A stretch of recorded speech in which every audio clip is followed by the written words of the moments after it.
Hey guys, how many of you have trees on your property that need removing, but you just don't have any idea how to do it? Well, you're in luck, because that's exactly what we're going to talk about today on this bonus session of Manly Moments.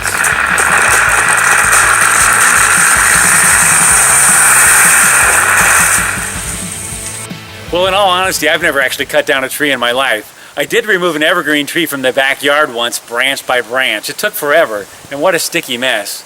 Gave me a whole new idea of what the word sap meant. Sometimes it just makes sense to call in the professionals, which is exactly what we've done today, is I've invited my good friend and tree expert, Jeff Ford, to join us today. Come on in, Jeff. How's it going? Good, Robbie.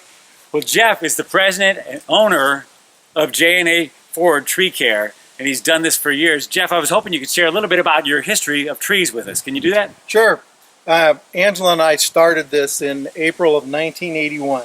So we've been doing it for several years now. We started out just doing pruning and removal, and then we kind of advanced to tree health care. So that's what we'd like to do, is try to keep trees healthy and alive if we can. Wow. Can you give us an idea of how many trees you've cut down in the past 30 years? I would say thousands. Thousands of trees. That's a lot of lumber. This guy knows what he's talking about. Well, it would be really helpful if you could share a few tips with us today on how to actually cut down a tree. Can you do that for us? Sure.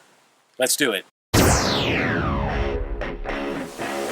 Well, the first thing you want to do is determine if the tree really needs to come down. Is it dead, or is it just have some kind of disease or insect that can be remedied by an arborist?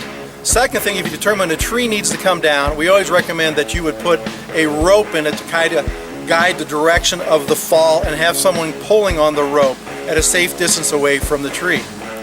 Thirdly, we recommend that you put in a notch in the direction that you want the tree to fall, either a half notch or a full face notch, and then you cut the back side of it, but you never cut it all the way through because you want to leave a hinge. You want to leave at least an inch for that tree to fall in that direction. And then you want to make sure that you're a safe distance away from the trunk as it begins to fall.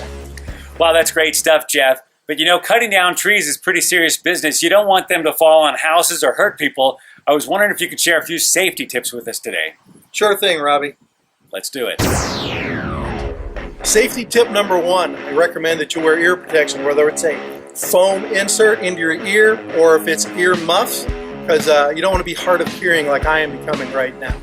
Safety tip number two is wear eye protection, some type of safety glasses to keep the wood chips and dust out of your eye. Safety tip number three, I recommend that you wear a helmet to protect your head during this. If all else fails, call in a professional if you're not sure that you can do this safely. Good stuff, Jeff. I guess the only thing left to do is cut down a tree. Let's do it.